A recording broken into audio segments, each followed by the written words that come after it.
Maghahain umano ng impeachment complaint laban kay COMELEC Chairman George Erwin Garcia ang Ranao Charitable Initiatives sakaling hindi maidadaos ang BARM parliamentary elections ngayong October 13.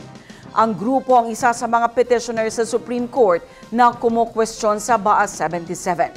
Ayon sa lider ng grupo, Maulana Mamutok, ginagamit lamang umano ng COMELEC ang issued TRO ng Supreme Court para idiskaril ang halalan sa BARM.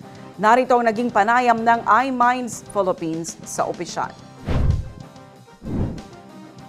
Yung statement namin regarding doon sa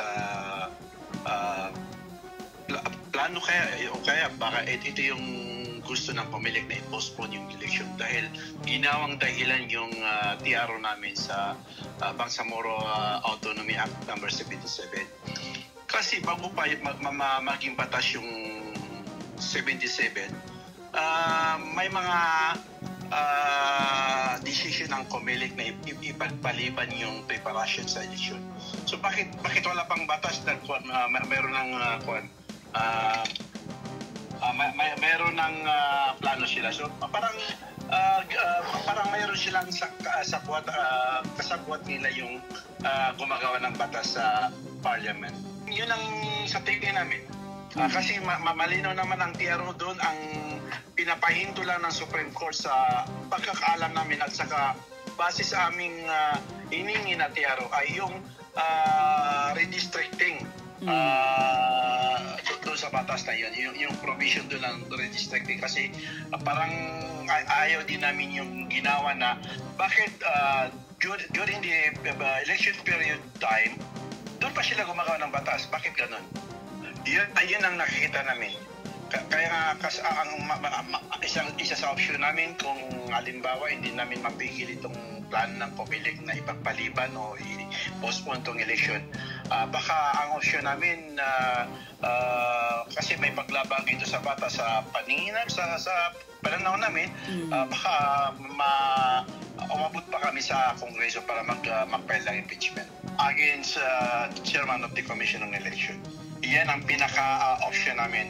Kasi sa tingin namin parang nawala yung karapatan ng Bangsamoro na pumili ng lehitimo o kaya mga leader namin sa darating na halalan. May existing na batas na yung Bangsamoro Autonomy Act number 58. Dapat sinunod na yon kasi bakit tinitingnan pa nila yung panibagong batas na hindi pa na-approve sa parliament tapos bigla sila nagsabi na i-postpone nila yung preparation. Dapat wala pang batas, hindi sila mag-base doon sa ginagawa palang nagbatas. Okay. So doon namin nakikita na parang mali kasi dapat hindi sila mag-action doon sa parating na batas na hindi pa na-approve.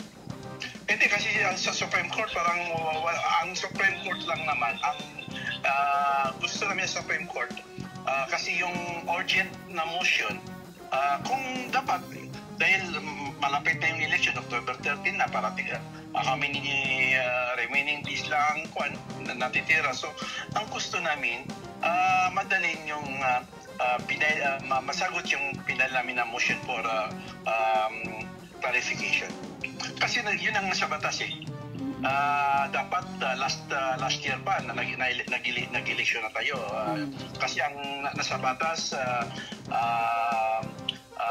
isabay ito sa local and national election. Ang message namin kay Chairman Garcia, pakinggan niya anong hinaing ng anong sentimento ng taga-Bangsamoro at saka napakalinaw naman yung batas eh. Nakita naman niya, humingi siya ngayon ng mga comments from different political parties. Makikita naman niya ano mga comments sila. Napakalinaw yung parang nagkakasundo-sundo yung mga political parties na dapat idaraos yung election.